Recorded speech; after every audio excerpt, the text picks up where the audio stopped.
आज हम लोग 15 फरवरी 2025 के द हिंदू को एनालिसिस करने जा रहे हैं। फ्रंट पेज पे आपको भारत और अमेरिका के बीच जो डबल बायलेटरल ट्रेड करने का जो प्रस्ताव रखा गया है ये दिख रहा है। और ऐसे ही जितने भी इंपॉर्टेंट न्यूज हैं उन सबको हम लोग करने वाले हैं। स्टेट पीसीएस यूपीएससी जैसे एग्जाम का प्रिपरेशन कर रहे हैं, चैनल को सब्सक्राइब कर लीजिएगा। तो इस न्यूज़ पेपर में आज के जितने भी इंपॉर्टेंट टर्म्स हैं हमारे प्रीलिम्स और मेंस दोनों की दृष्टि से उन टर्म्स को देखेंगे, इंपॉर्टेंट न्यूज को देखेंगे, आर्टिकल्स को देखेंगे और उनको हम लोग डिलिबरेटली अलग से समझेंगे भी। और इन सब काम को हम लोग बहुत शॉर्ट समय में मीन्स अगले 5-6 मिनट में करने वाले हैं। तो बहुत इंपॉर्टेंट होने वाला है ये। इंपॉर्टेंट एक इन्फॉर्मेशन भी है, 2025-26 के लिए यूपीएससी का बैच लॉन्च किया गया है। 23 तारीख तक फ्री डेमो दी जा रही है, आप चाहे तो जुड़ सकते हैं। डिस्क्रिप्शन में दिए गए लिंक से भी जुड़ सकते हैं और हमें नंबर पे भी कॉल करके बात कर सकते हैं। स्टार्ट करते हैं इसको। सबसे पहला जो चर्चे में है वो है प्लेसेस ऑफ वर्शिप एक्ट 1991। ये क्या है? देखियो, ये जो है ये एक कानून है जो रिलीजियस स्थल से जुड़ा हुआ है। इसमें ये बताया गया है कि जो भी रिलीजियस कैरेक्टर है या जगह है वो एज इट इज़ रहेंगे जो 15 अगस्त 1947 को थे। मीन्स 15 अगस्त 1947 को कोई हिंदू को मानने वाला पूजा स्थल था तो हिंदुओं का रहेगा, जो दूसरे धर्म का था तो उस धर्म का रहेगा। ये इस एक्ट के तहत था। रिसेंट डेवलपमेंट क्या हुआ है, तो एक पिटीशन दायर की गई है सुप्रीम कोर्ट में जिसमें कहा गया है कि इसके ऊपर एक स्ट्रिक्ट आप डिसीजन ले, एक स्ट्रिक्ट निर्णय ले, क्योंकि कुछ कुछ जो चेंजिंग हो रहे हैं इसके रिगार्डिंग ये स्ट्रिक्ट डिसीजन लिए जाने की बात की जा रही है। अगला जो न्यूज़ है जो इम्पोर्टेंट कंटेंट बनता है वो है selection of chief election commissioner का, सीईसी।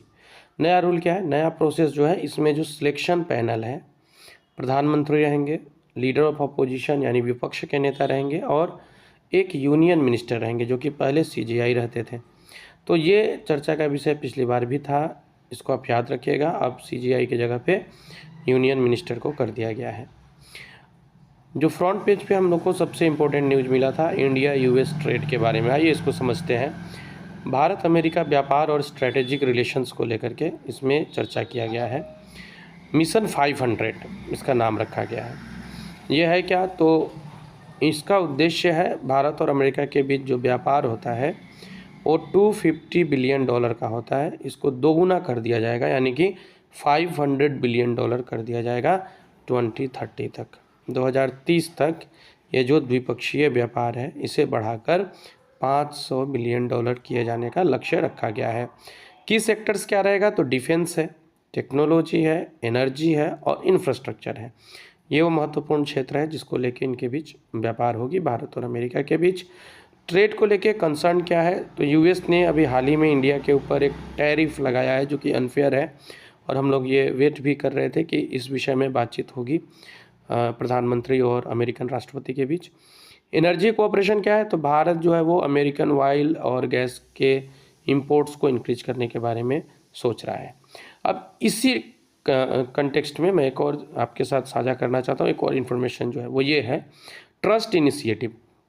ये भी इंडिया और यूएस टेक्नोलॉजी का ही एक नाम है, ट्रस्ट इनिशिएटिव।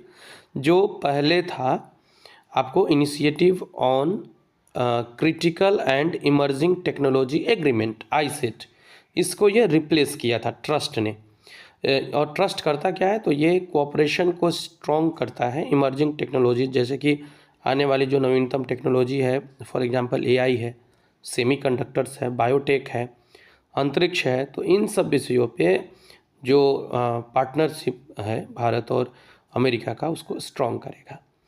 ये स्टार्ट हुआ था, इनिशिएटिव को लॉन्च किया गया था भारत और अमेरिका के द्वारा as part of their border compact framework. तो ये बहुत इंपॉर्टेंट है, याद रखिएगा।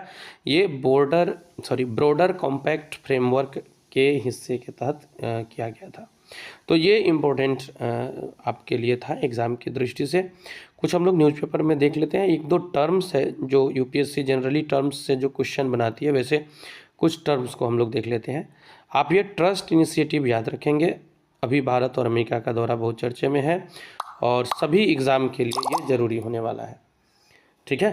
और ये लॉन्च किस लिए किया गया था, तो इंडिया यूएस पार्ट था ये compact framework. Broader compact framework के तहत।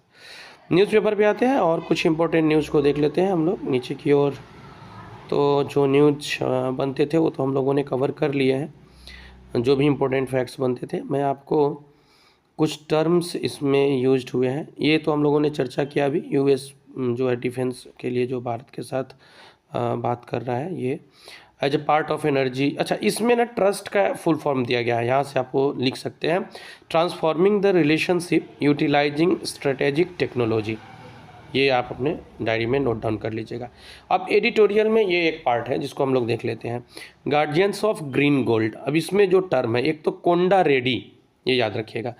कोंडा रेड्डी एक जनजाति है जो कि आंध्र प्रदेश की है। फर्स्ट फैक्ट, कोंडा रेड्डी जनजाति आंध्र प्रदेश की है और ये अभी चर्चे में है, तो ये एक चीज़ याद रखिएगा। दूसरा चीज़, एक शब्द है इसमें कोंडा वेडरू। कोंडा वेडुरू, ये क्या है वेदुरू? तो ये आपको अ काइंड ऑफ बम्बू, एक बांस है। कोंडा वेदुरू बांस का एक प्रकार है जो बहुत रिच न्यूट्रिशन वाला होता है। और कोविड-19 के बाद जैसे लोग अपने हेल्थ को लेकर के कॉन्शियस हुए और नए नए जो हेल्दी फूड ऑप्शंस ढूंढे गए, उसमें कोंडा वेडुरू भी चर्चे में था, क्योंकि इसमें बहुत बड़ी मात्रा में रिच न्यूट्रिशनल पाए जाते हैं। तो ये आज द हिंदू से इंपॉर्टेंट फैक्ट्स थे। कोई भी सपना साकार करने के लिए सबसे जरूरी है सही कोच का होना। दे अपने बच्चे को सही कोचिंग का वरदान अचीवमेंट जोन के साथ और करे उसके बीपीएससी, यूपीएससी, एसएससी, सीटीएटी का सपना साकार। Download the app now.